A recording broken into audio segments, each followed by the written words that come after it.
Well, Vitaly is there in Istanbul covering what is being seen as a renewed push for peace, with Russia and Ukraine meeting there for a fresh round of ceasefire talks.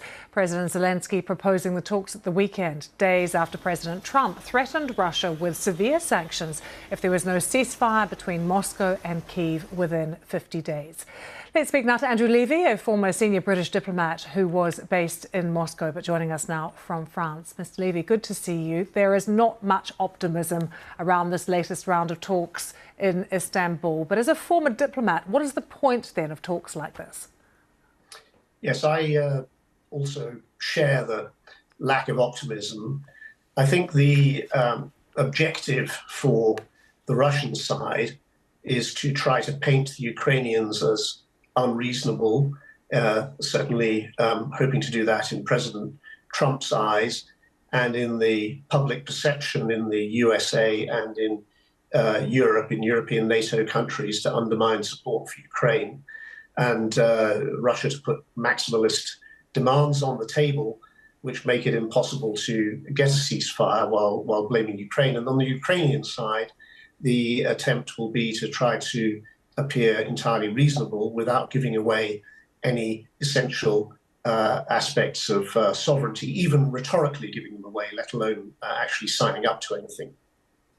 They come from such radically different places with radically different positions. It's hard to see where there could be any compromise. But President Zelensky keeps calling for an actual meeting with President Putin. In terms of the Russian point of view, would he ever allow that? Could that be on the table at some point? I think only if he can achieve at that level the sort of objectives that I've already mentioned from President Putin's point of view. If he thought, for example, that the American president was going to put pressure on Ukraine to make major concessions, if a top-level meeting, presidential-level meeting happened, he might do that. And so a huge amount depends on the US position, and a great deal depends on the collective European position, with some of the bigger European countries playing particularly prominent roles. So you can think of course, of Germany and France, Italy to some degree. Those are EU countries, and the UK no longer an EU country, but playing an important role as well. Andrew, we are seeing this growing frustration from President Trump when it comes to what Vladimir Putin is doing, this sort of threat of a 50-day deadline. He's threatening sanctions as well, and just his whole tone is changing. But do you think the Kremlin and President Putin is feeling this pressure in any way? I think they are.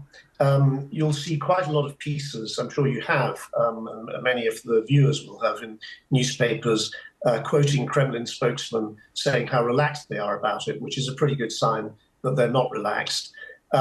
That said, it's unclear what the US administration intends to do, what they intend to do after the 50 days, really.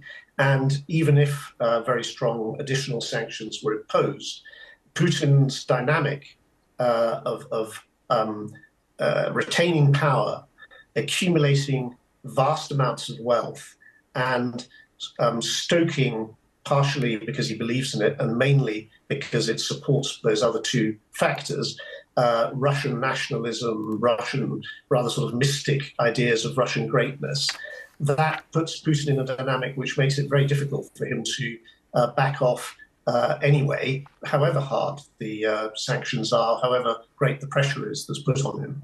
Andrew, very interesting to get your thoughts. Thank you so much for joining us. Andrew Levi there.